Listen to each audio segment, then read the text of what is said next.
Hi, this is Joe Rubenstein, and you're listening to the Captain America Comic Book Fans Podcast.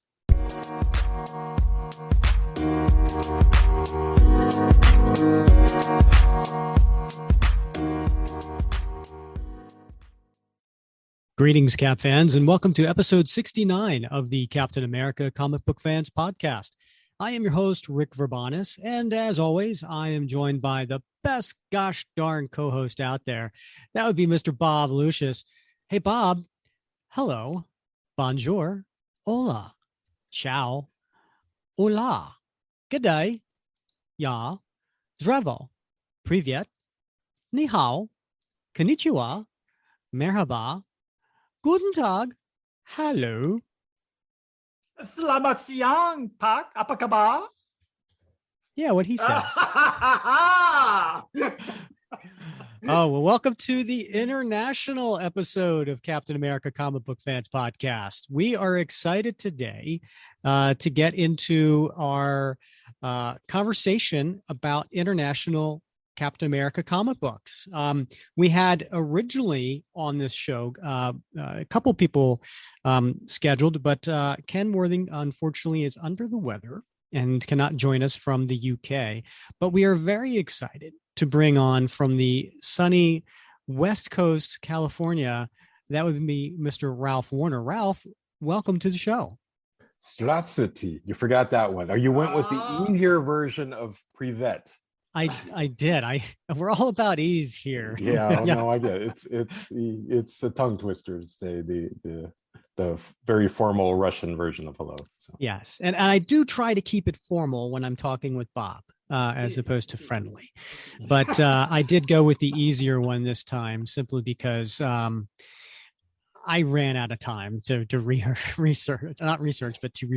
these. So.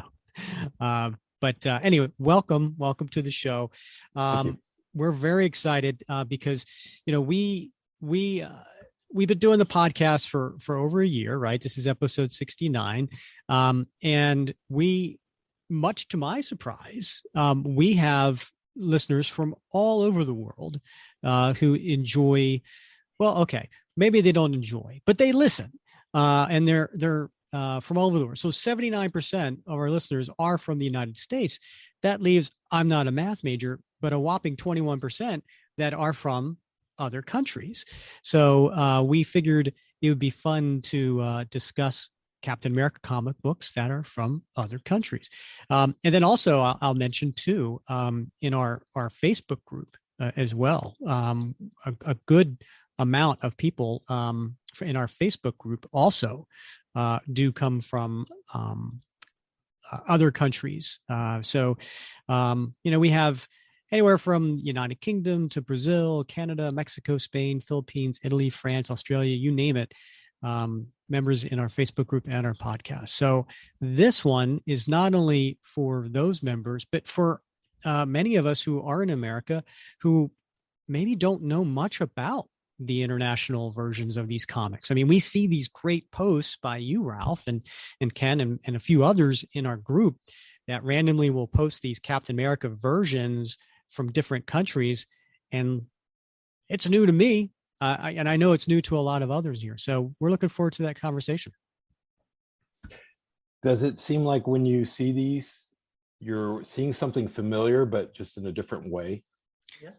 Oh yeah, absolutely. It's like the Star Trek mirror universe in some ways, right? It's familiar, and yet there's something different that you can't quite put your finger on sometimes, but it's always intriguing. Yeah, I think that's the appeal for me is like, hey, I know that, and yet wait, that's different. And so it's fascinating to see what each country does, making their changes. It's not always just the language either.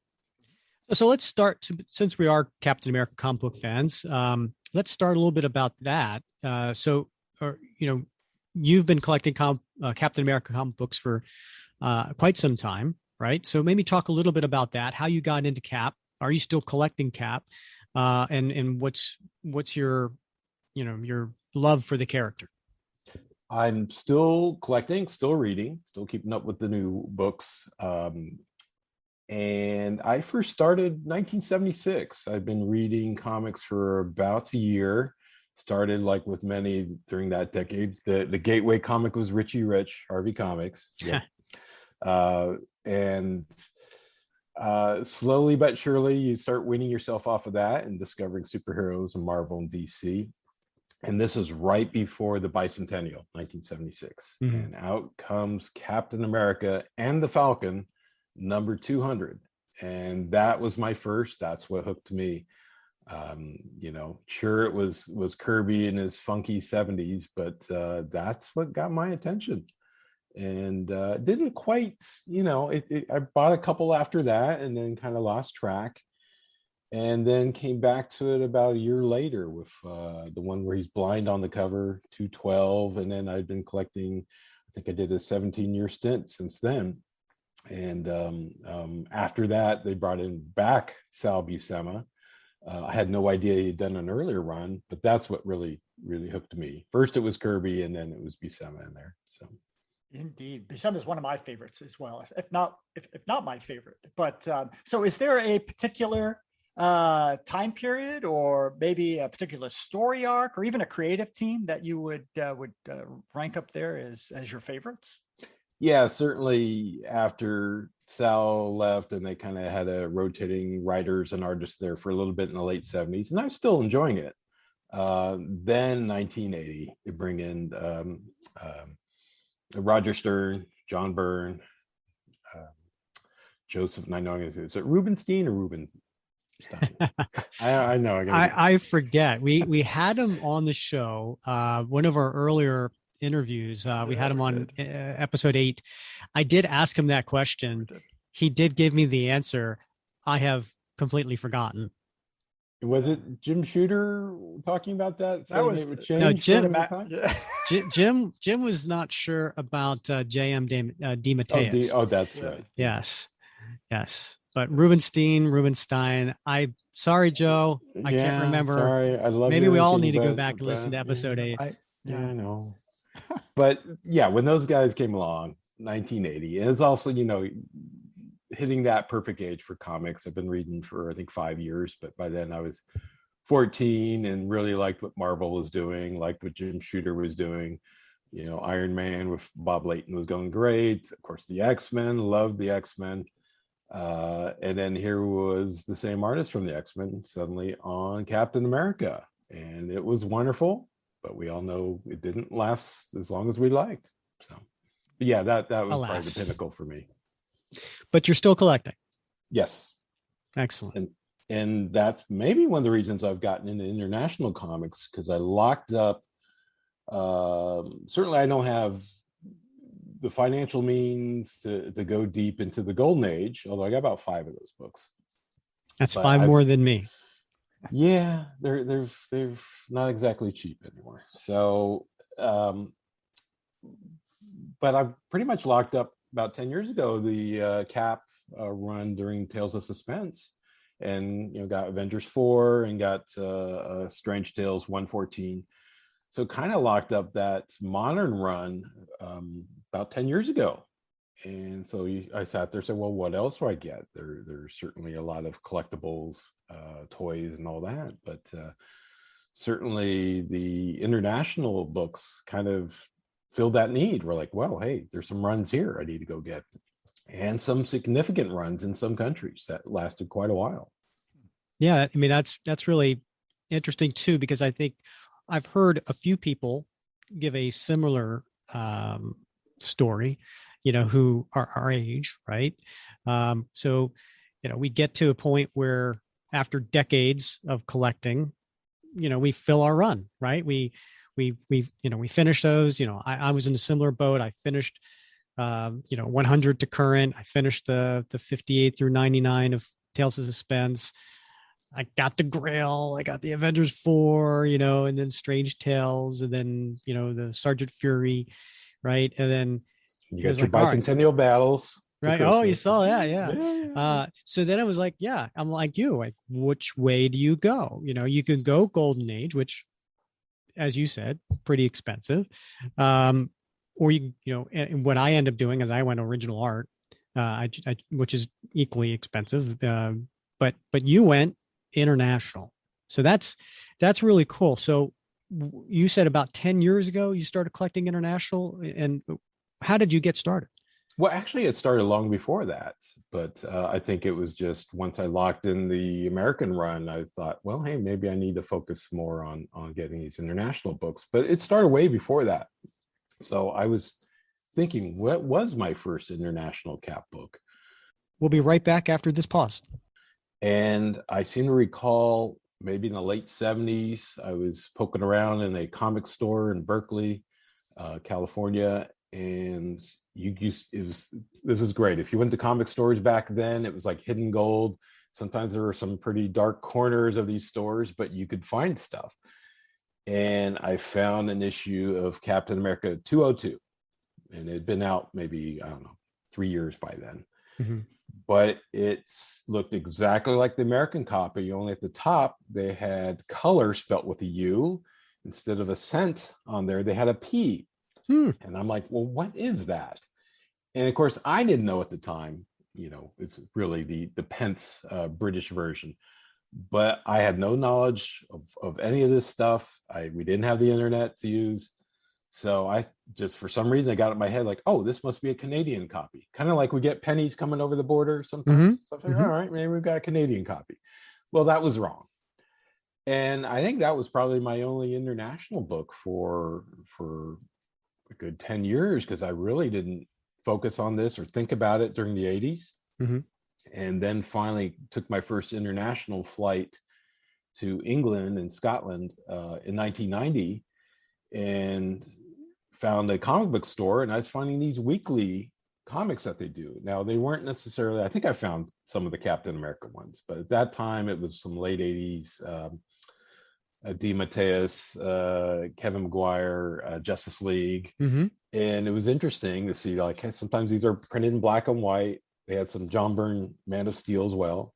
Sometimes they're color, but sometimes they cut up the story, since it's a weekly, the last, throughout the month. Sometimes they tape a toy to the front. I'm like, well, that's strange. Huh.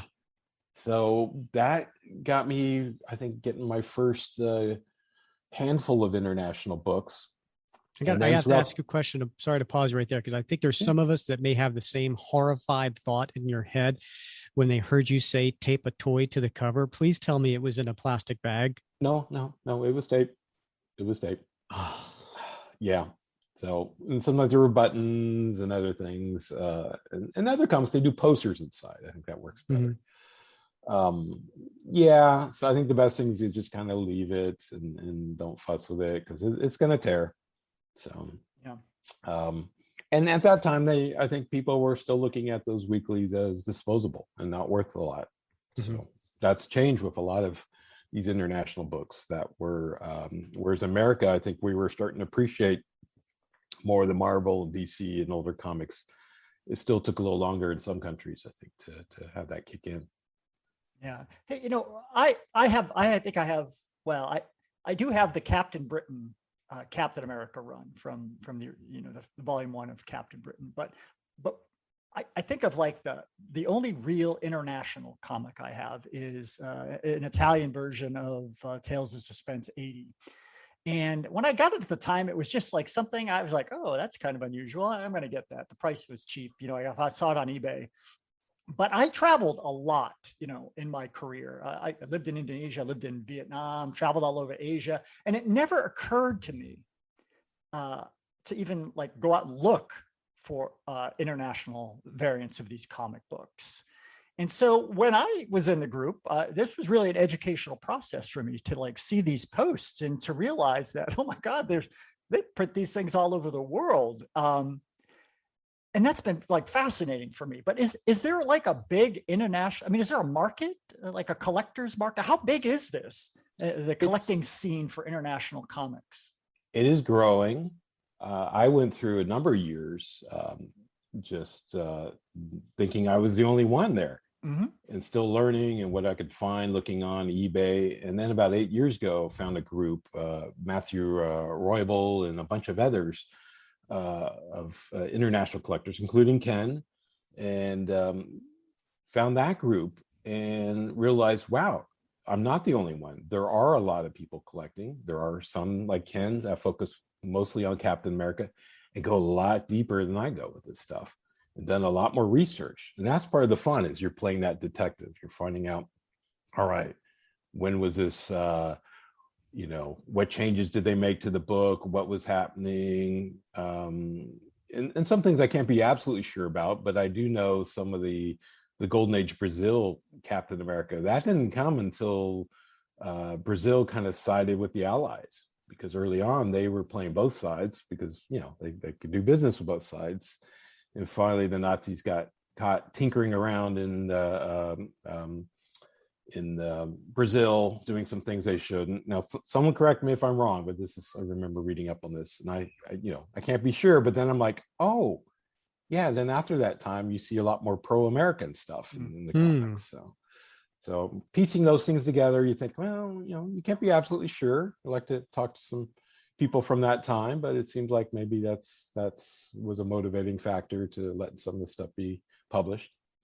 Now, I mean, it seems to me, I mean, all the countries out there that you're collecting from, there's got to be some countries that are harder to find. Products are harder to find than others, and it may be because of the climate, or just the sort of paper things were printed on, or just the amount that was published in those particular countries. But are there any countries that are harder to like find good stuff in than others? I think so, and certainly quality.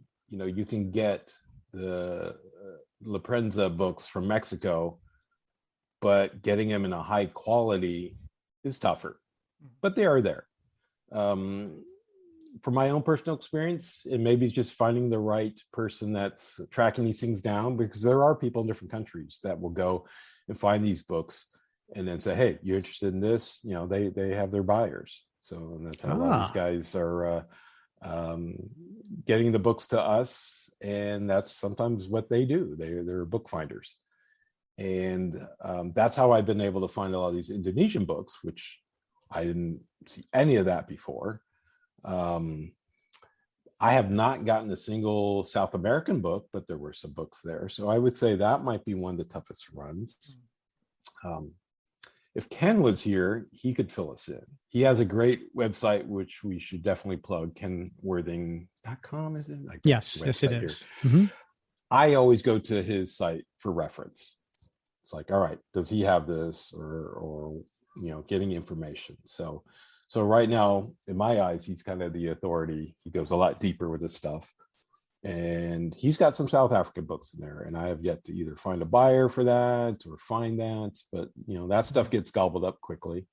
There are occasionally some books from the Philippines, but I think they're just kind of all over the place. So I don't think there was an official Captain America run, but you just see the occasional Marvel comic, and they change a little of the cover dressing and the language, and then put it out. But I'm sure Cap made a few of those.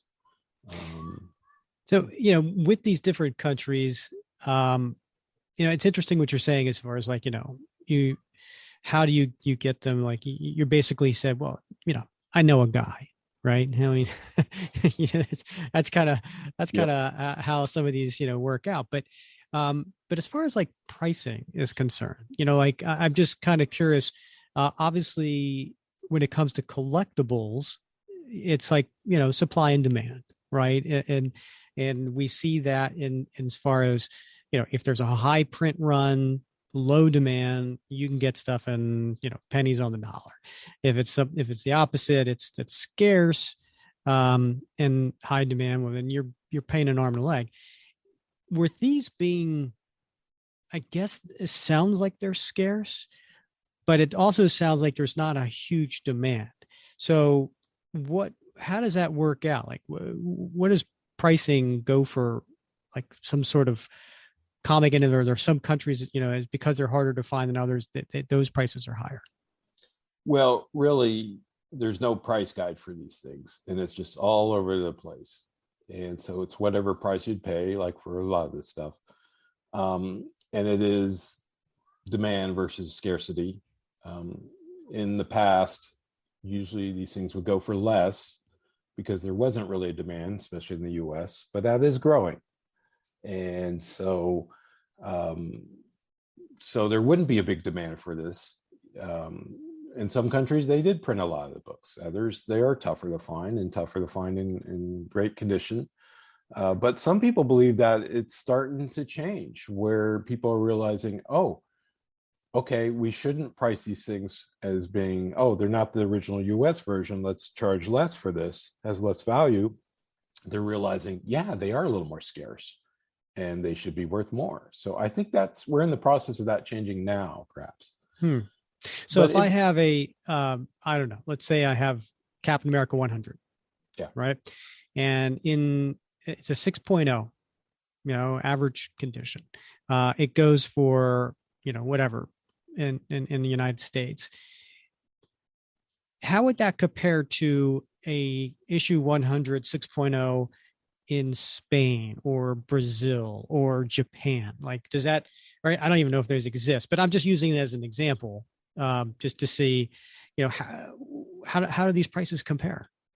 Well, I think they're still lower, but like I said, it's in the process of changing, and it's really what people will pay. So certainly there isn't as big of a demand, but there are those niche groups, and they realize, oh, this one's rare. Oh, I can't find that really rare Australian version. So they may pony up more money than you might have in a US version. But for the most part, I think it still seems to be cheaper, and it really depends on which country. Like I said, Brazil had a long run and printed a lot of copies of books. Italy did, whereas finding that like a rare, like I said, a rare version in Australia of Avengers #1 Horwitz version, that seems to be one that a lot of foreign collectors really want to find and is really worth a lot of money. But I haven't compared it to what a USA Avengers #1 would be. So.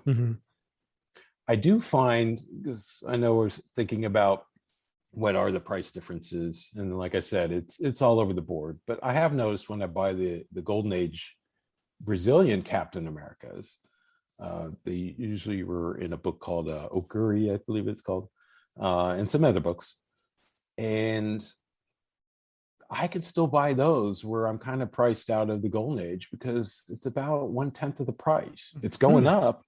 People are, like I said, are waking up to these books. But right now, currently, I can get one of these books for a few $100s, whereas the US version is going to be put another zero on that. It's going to be in the thousands. As I said, Ralph, I worked in Indonesia. I speak Indonesian. It never occurred to me to look for an Indonesian comic book while I was there, which is a shame because I know they had quite a domestic market for comics.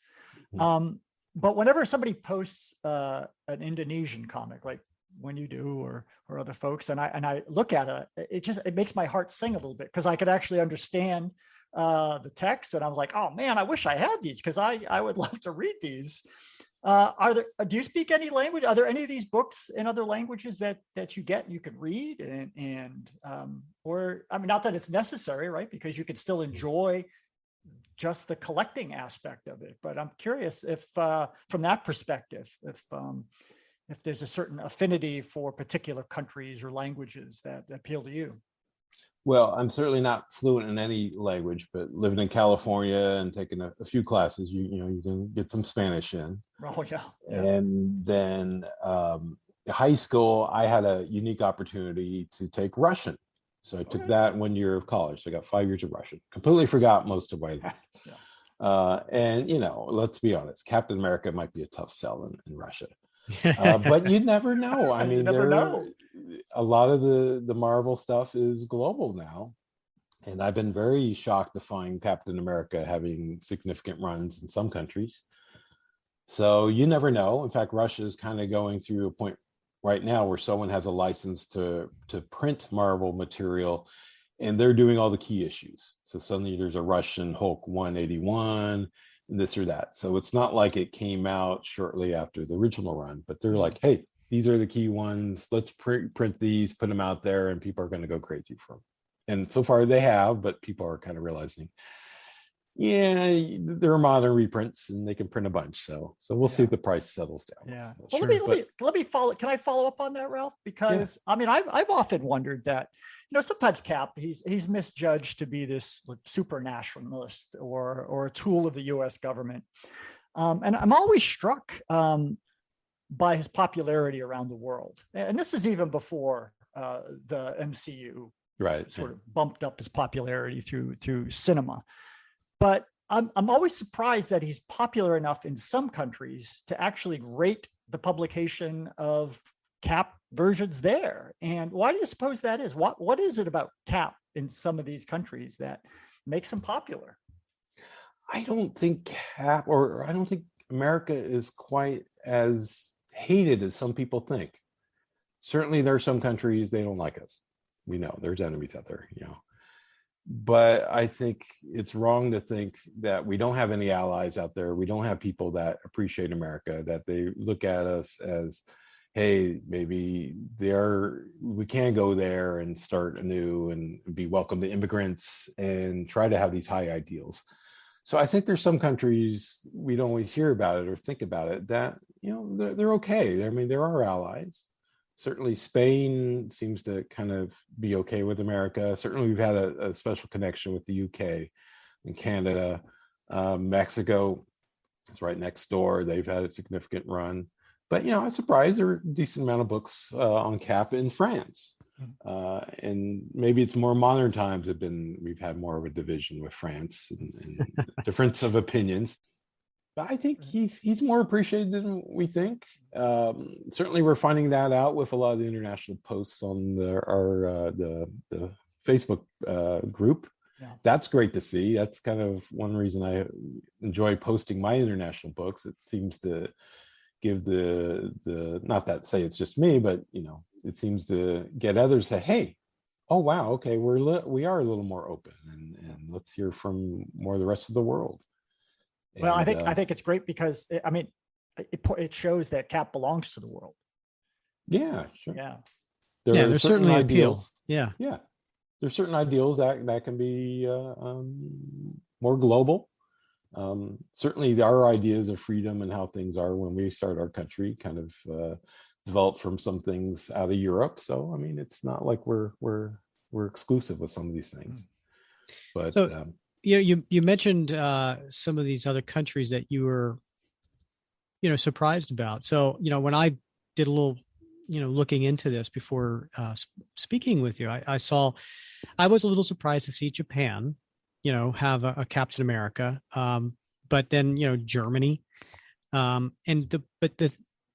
not that because listen, it's been many decades removed, and so generations removed as far as when went from enemies to allies and things like that.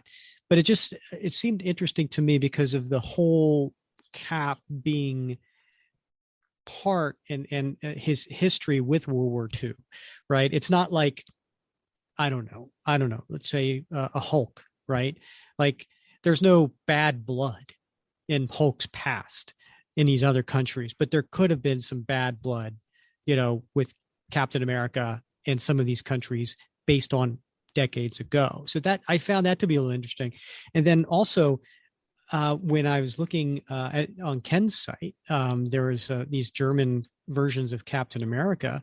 They did a reprint of Captain America Comics #1 where Cap's punching out Hitler. Now, they did change because they can't have the Nazi symbol in the country, right? Right. So the swastika was changed on the cover, but it was obvious Adolf Hitler, and so that surprised me to see that in that country. So some of these things are just I just didn't expect. Well, we've had, like you said, decades since, and Germany's had time to reflect. So I'm sure most of the population think of Hitler as a bad person, so it's okay to print that. Certainly there are these revivals of neo-Nazis and maybe people embracing the past, but I think for the most part they look at Hitler as a bad figure and are okay. Certainly we've had the Marshall Plan for, I don't know if it's officially stopped or the history of that, but we kind of shaped these countries, Japan and Germany, to be more how we want them and be more receptive to American ideals. So I think after decades of that, there is a market for that. But I've only found maybe 4 Captain America books in Japan. I'm not sure how they do the modern stuff, but there were some collections maybe about 40 years ago. I've only been able to track down one, but there's about 2 or 3 other volumes. Not seeing a lot. So even though, yes, surprised to find them in Japan, but not a lot in Japan though. Germany, there's more. I didn't see that start. He didn't get his own book to, I think, the digest format, maybe like the 1990s. But apparently he was being reprinted in the back of some comics in the 70s. You have him in the Avengers, though. There was Avengers comic in Germany in the 70s. But I was told that the Tales of Suspense stuff was being reprinted in the back of, I was told a Shang-Chi Master of Kung Fu reprint. So, and someone took some of that. They took the Batroc introduction of Sharon's story, and someone repackaged that and used the old 70s trade dress for Germany and pretended like if he had his own comic. And that was a bootleg, definitely. But I picked one of those up when I was in Europe years ago. But the story I was told by those people were that, yeah, Cap did have a 70s run, but it was hidden in the back of books rather than trumpeting them in the front of the cover. Well, it's interesting, about these other countries, right? So I'm taking a look at some of these Japanese version, right? And they have obviously using the Japanese lettering. However, the logo is like that curved red, white, and blue logo, and they have that, but it's in Japanese. Yeah. And so that's kind of interesting that they went with that pattern. But which leads me to like this next conversation about the differences, right? So we've been talking about the market and the pricing and the scarcity, but we haven't really talked too much about the differences in the comics themselves, right? And some of the things that I've noticed, the obvious things, right, especially from the images like you shared and some others in the Facebook group, is that coloring can be very much different. We'll see Cap's uniform be different colored, the shield be different colored. Sometimes his skin can be a different color. So can you talk a little bit about how often that happens and maybe some of the reasoning behind it? Well, I suspect that the bad coloring jobs, or let's just say there were not accurate coloring jobs, I would assume that they're getting black and white copies. They had not seen a color copy. And Marvel and maybe Captain America weren't as global back then, so they had to guess. So sometimes you had Captain America with blue shorts and looking like he had bare legs. Right. You see that with some, which always gets a laugh. So, and that there's some like the Yugoslavian ones, they did a run and the colors are just so off. It's so bad. So I have to assume it's only because they were getting black and white copies and had no color reference and just had to guess. And sometimes, they're really printing, we had fairly modern printing in the last several decades, but maybe some other countries were limited. So maybe they had to use what colors they had, perhaps. But I guess for the most part, I think they just didn't have the color reference. So tell me about the Yugoslavian ones, because I'm not familiar. Well, you said they were just really bad. Like, how bad were they? Well, the colors are kind of garish. They're off. I actually don't own any, so we'd have to go to Ken's website to look at those. I've seen some other people post some recent ones of like the Avengers 116 of Cap's Kooky Quartet, and the colors are just so completely off. But yeah, I have yet to get any Yugoslavian books in my collection yet. So going along with these changes and not only coloring, but also sometimes you see just brand new art style, like brand new art, right? I mean, obviously with the different languages, you have relettering and that, but there's sometimes new panels, new covers that are like brand new art. Now I've seen some covers where they took internal panels and they placed it on the cover to make a new cover, but then I've seen some just brand new creations, and I think also inside as well. any, like, how often does that happen when there's new art created, and why do you think was this because there was censoring of something they didn't allow in that particular country? Like, how often did that happen and why? I don't think it was so much censoring.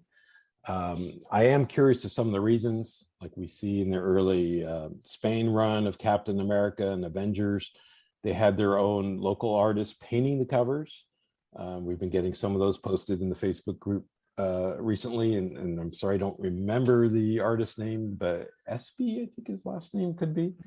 Those are usually based on the American ones, but I posed the question to some people there from Spain, but I don't think we quite got the answer of, like, why is that? Is it a rule? Maybe they need to have some work from a local in there, but they thought it might have been cost or something as a reason. So I see new art sometimes with that. Other times I'll see new art with the British weeklies. Although I don't recall seeing it so much with the Captain America stuff, but I've seen it with old 70s stories like The Man Called Nova, which is another character I love. And he was in a weekly UK book. And so they have a whole month book they need to spread out throughout several weeks. So they'll cut it, they'll chop it like either halfway through the story or 1/3. And it needs to make sense. So when they come back the next week, they have to have some page that maybe makes sense. So that's where you would see some new art that's being done. I don't necessarily remember that with the Captain America UK, which is why I wish Ken was here.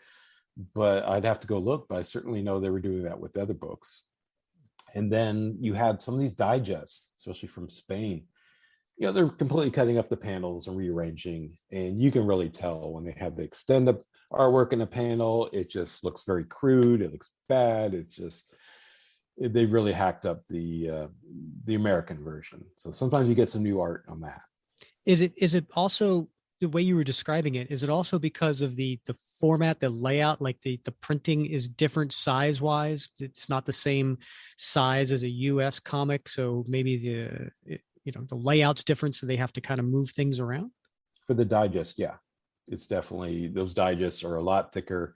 They're making a 22-page story lasts 60 pages or more. So they're stretching it out.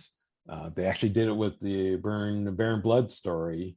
One of the Indonesian books, I believe that I have, did paperback, and there was an American paperback of it. So really, I guess it started there, where you have an American version that had to cut up all these panels and paste it into a pocketbook format and make it last longer. And they added some extra story to that. But when you've got to change it to a pocketbook or digest format, they're hacking up the original pages as we know them. So in a world of comic books out there, Ralph, there have to be some countries, some publishing houses that are more special to you than others. And I'm not talking just in terms of rarity, but are there any out there that, maybe because of aesthetics or just the wow factor, that somehow are more special to you than maybe books from someplace else? Well, it's definitely the aesthetics, but the Italian books, especially from the 70s, the Corno books, and, in the 80s, they went with Star, and I guess there was multiple companies at one point. They're just heavier covers, more of that cardstock. The newspaper inside, the pulp is a little nicer. The print job's nicer. So yeah, those Italian books, I think, are some of my favorites. That they're just, especially the Corno books from the 70s. Because many times they're printed better than the USA versions. Those of us growing up in the 70s, or maybe going back and looking at some of those early print jobs in the 60s and 70s, we have very fond memories. But try reading some of those letter pages. It's just like, oh yeah, printing's a little bad here. Right. I'm actually, I want to follow up with that because we're talking. You mentioned some publishing houses, but earlier you mentioned bootleg versions, and I know there were a lot of bootleg versions in other countries. And do any of those stand out as as particularly interesting or rare or collectible? No, not officially licensed publications, but more of the bootleg or one-off sort of things. I'm not sure if there's as many bootlegs as we think. You would think so. Hmm. Certainly in terms of objects, like I know like those Marx plastic figures from the late 60s. I think Mexico in the early 70s was bootlegging those because you can make a mold from the plastic and start creating your own. And certainly people are out there. If you travel different countries, you can find different things that were bootlegs. But in terms of the comics, I don't know if there's that many bootlegs. I mean, I've got my bootleg German one, but that was a one-off, very small print run, and that was originally done just for a small group at a convention. But the Indonesian books, I sometimes wonder, are these bootlegs or are these Well, that's what not? I was thinking, because Yeah. having lived there, I know how much is bootleg there. I mean, I used to go down to the black market and get DVDs or books, Yeah. and stuff like that. And they were all bootleg. So, I mean, I just assumed that a lot of those were bootleg, but maybe not. I'm thinking they are. Certainly someone can, if has more knowledge, can correct me. They certainly feel like they are. It seems like some of the things I'm finding are ones that, they're reproducing coloring books, which the art's a lot easier to reproduce, with that black and white. So it feels like it's just all over the place. There was no run. It was just, they do feel like bootlegs. But, some real fascinating things. I mean, we found with one of them, for the Strange Tales 114 story, they completely redid that in a local artist style in the late 70s. So they kind of modernized haircuts and Sue's haircut, because the original story looked very early 60s. And so those things are fascinating, even though it's not official, it's a bootleg. But it's like, wow, someone took the time to redo this whole comic in their style. And this is kind of cool. That is cool. Please, I mean, I don't, do you have that? Do you have that? Yeah. Share, I please share posted it in the group. But did you? I must have missed it. I did, yeah. I got to If check you- that out. I found if you click on my name and when you're in the Facebook group, it will take you to all my posts, and you could scroll back. I was there since I think April of. I wasn't the very first that when you opened it up, but within a couple weeks. So yeah. Ralph goes way back. So there's so you can find in there. You go back far enough. I'll check it out. Probably early part of last year, or not last year. Now 20. Oh, what year are we in now? So that was 2020. 2020. Yeah. Yeah. Well, I just want to let you know, Ralph, prior to coming on here, I did exactly that. I went in and I looked at all your stuff because I like to do my research before I come on the show. Okay, here we go. That's good. I feel like we're building to something. No, I'm just messing with Bob. No, because and maybe I'll ask one last question, but I do want to get into some of your stuff on Facebook here in a moment. For those that are listening, and this is probably not the question you want to answer, because you don't want to create more competition for yourself. Right. But if someone wanted to start collecting international comics, where do they begin? Well, I can think of 3 different places you can start, all with different variations on pluses and minuses here. Certainly, you can go to eBay and do a search. It helps if you know some of the titles from different countries, like instead of Captain, you go Capitan, or I'm not sure how it's pronounced in Portuguese for Brazil, but they put Capitaio, or however you pronounce it, the spelling. So that will help. There used to be a function where you can click on international editions. I haven't found that recently, so I think they've changed that. But if you dig, you can find it. Now, that's the easy way.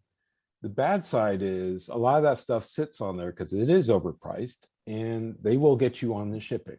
Yeah. So maybe it's a $15 book, but it's going to cost you $30 to ship it. And that's not necessarily the seller trying to gouge us. Right. It legitimately does cost a lot to ship to certain countries.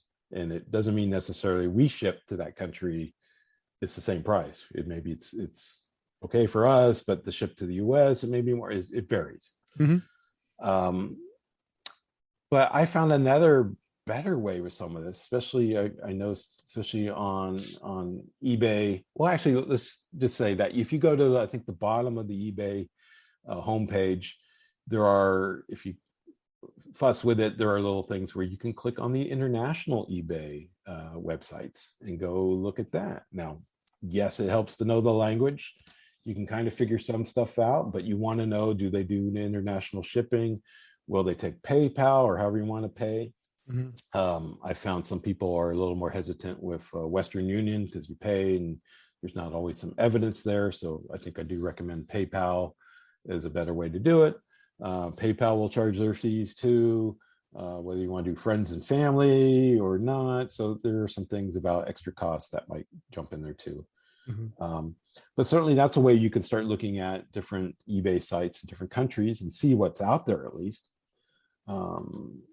Another fun way, better way, I think, to do it, but it's going to be more costly, is just go to the countries. When you travel, do your research. You know, we've got the internet now. We had to use the phone book 30 years ago, look up comic shops, but look for them on the website. Make sure, especially if you're in Europe, they're the type of comic shop you're looking for. Some are just more modern comics. Maybe it's a Panini, who's the publisher of a lot of Marvel today. There are literally Panini stores, just nothing but the newer comics. Some of these stores are more geared for anime and manga and toys and less about the Marvel comics. But occasionally you'll find or the graphic novels, the European graphic novels. But occasionally you got to find that right store that has the Marvel stuff or DC that is got back issues. And when you find that, usually you can get them a lot cheaper than you see them online. Certainly it's not necessarily people online trying to gouge you, but you know, they need a finder's fee and they need shipping fee and they need to make a profit too. Right. But this is why I kind of hesitate buying some of the Italian ones online, because I know some of these books I can get for much cheaper, maybe €5 each if they're not a key book or an early book in Italy. Plus, you know, the fun part is you get to go to Italy. You get to see all the other stuff. So it's worth it for me to wait and just go back to Italy. So what I'm hearing you say, Ralph, is I have to convince my wife that I have to go to Jakarta. Yeah. Okay. So okay. Not that I'm going to hold much weight with your wife. Yeah. But and there you go. And when we go to pick our next location, it's based on where can we find international versions of Captain America, but they don't need to know that. They don't need to know that, right? A lot of my travel plans, not so much for comics, but are based on art museums. So I mean, you have your motivation. Although I'm getting some heavy pressure from my girlfriend here to go to Vietnam, which is where she's from. I don't think there's much of a comic market there. Certainly not Captain America. But I've been surprised that they're not as resistant to America as I would think for a country you used to go to war with. I've seen people wearing American flag T-shirts, you know, in pictures with friends there. So it's opening up, but I don't think there's any Captain America comics there. Or maybe there's a layover. Maybe there's a layover you could plan. You know, it's like, oh, look, we can't get a direct flight to Vietnam, but maybe we get this layover in, you know, this country. I don't know. Yeah, you never know. So. You never know. I lived there for many years, Rick, and Ralph, and I'll tell you that they do love Americans. Unfortunately, they don't have much of a domestic sort of comic manga, you know, a little bit, but comics never really sort of took off there until recently. But I hear that's where they make Funkos, right? So maybe you can you can score a bunch of those there. Oh, there you go. I did not know that, Bob. All right, there you go, Bob. I learned something today. Did my research? Well, I mean, I learned a lot of stuff thanks to Ralph, but I. Well, and then the final place to look for it might be your best shot, but this is, again, as you suggested, might kind of cut into my looking. There's on Facebook another group called the Foreign Collectors Comics or something. A bunch of people are moderators there. Ken is a moderator there, Matthew Roybal, and a bunch of others. There's some other people. And you also have a lot of people selling there, quite a bit. So constantly they're putting books there saying, here's the price. You got to post a price or not for sale. And you get a really good idea of what's out there. Not just Captain America, but you know what people like collecting. And there's the price. Some of the stuff will sit if people feel like, no, this is too high. Others, people put a claim on it, and that's where I've made a lot of relations with these international buyers. So, Indonesia, I got a whole bunch of books from Greece that are coming, because I know my collection there was pretty poor. So I've got some books from there, others from Spain and Mexico. So it's just a lot of those that I've been posting recently are all from book finders in those countries. Mm-hmm. And yes, some can be pricey, but they say, here's the price. Maybe, you can haggle. I don't know. I hate haggling. So I just say, this is the price, take it or leave it. There will be, you build a relationship with them. So most of them will take PayPal. I've only had one that wanted Western Union, and I said, no, I heard that's kind of risky. So I really haven't had any problems. Some will take a while to ship, but I've had others ship, from Brazil, take a week or two, or from Spain. So some ships quickly. Wow. That's which I've been surprised about. But a lot of that is just building relationships with those buyers. And then they know, they'll upsell you. It's like, hey, you want to buy this book, but I got these books too. Of course. And normally you might kind of like, lay off, don't keep selling me. No, these are things that potentially you might like. And yeah, I have one guy, he set me up with the Brazilian stuff from the 80s and 90s. And he thought that's all I liked was Cap from there. And then he posted, rather than giving me first crack at it, he posted on the regular group a Golden Age Captain America book.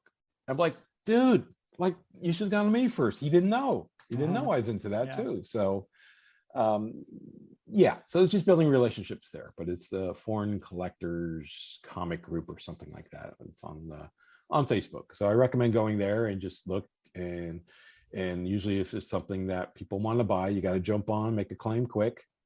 Some of that stuff goes quick. Other stuff just sits. But that's a good resource there. That's good advice, and I'm sure many of our listeners are in our Facebook group, so that'll be something they can check out. If that just to for the very least, just to see what more examples out there. Besides, I hate to say it, besides Captain America, but just to check those out. I'm curious though. Have you seen any international versions of original art for Captain America, right? Because you said some of these, sometimes they create new pages, as a transition or for whatever reason. Have you ever seen any of those available? I have not. Doesn't mean it's not out there though. But certainly that would be more rare.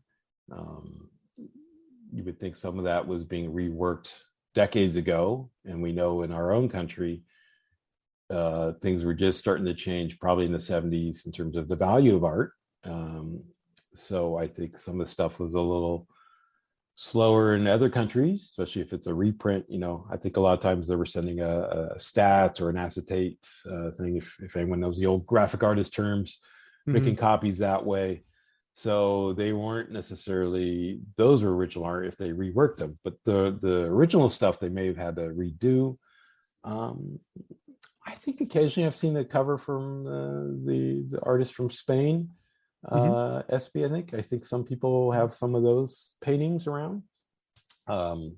There's another famous artist from Mexico. He wasn't so much on Captain America, but they when they had to make a lot of those non-canon Spider-Mans, artist Duran was doing a lot of the covers, redoing, and they do a sexy girl on the cover and then Spider-Man fighting a villain. It's like, oh, what does that sexy girl really have to do with the story? No, it's the sell. There's a formula. Yeah. So he's still alive. He did a signing last year, so a lot of people were getting books signed and artwork.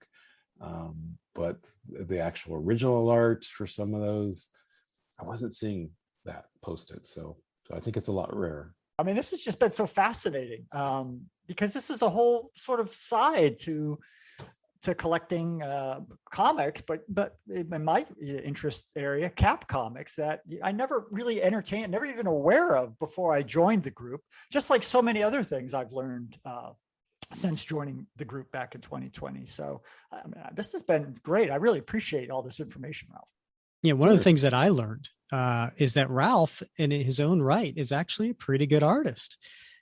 Ralph has shared in the Facebook group some original art that he's done of Captain America, whether it's a a cover recreation or a cover homage, or something just completely original. One of my favorites is a cover where Cap's standing there and there's a Diamondback draped over his body, and he's got this look of horror in his face and yelling Sharon off panel as Sharon Carter basically caught Diamondback all over Steve. That's one of my favorites that Ralph's done. Well, thank you. I went in last year with a goal of let's get back to doing more art. Let's not make it something that feels like a task. Let's make it fun. So let's just do a series of Captain America, either homage covers or original covers. But even those turned into a lot of work where I wanted to ink them, but then eventually got to color them in Photoshop, and it turned into too much work. So I have more, but they kind of stalled out in the Photoshop stage. So maybe I'll just get back to posting sketches. But yeah, that's I'm a teacher and I teach art along with some other subjects. You got to learn to teach other things. So I've been teaching math and general science and even some physics a year ago.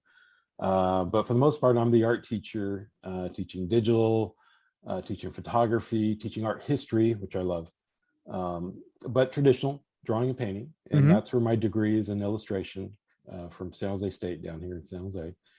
And worked 20 years as a graphic artist. So that's why I know about stats and acetate overlays and all that stuff. It's like the old language that old graphic artists know, picas and amberlith and stuff. So no one knows what that is today except for us old graphic artists. But, do you have a favorite Captain America artist? I mean, I know you talked about joining with the second runs of Kirby and Buscema, and you really liked Byrne, but did you have a favorite?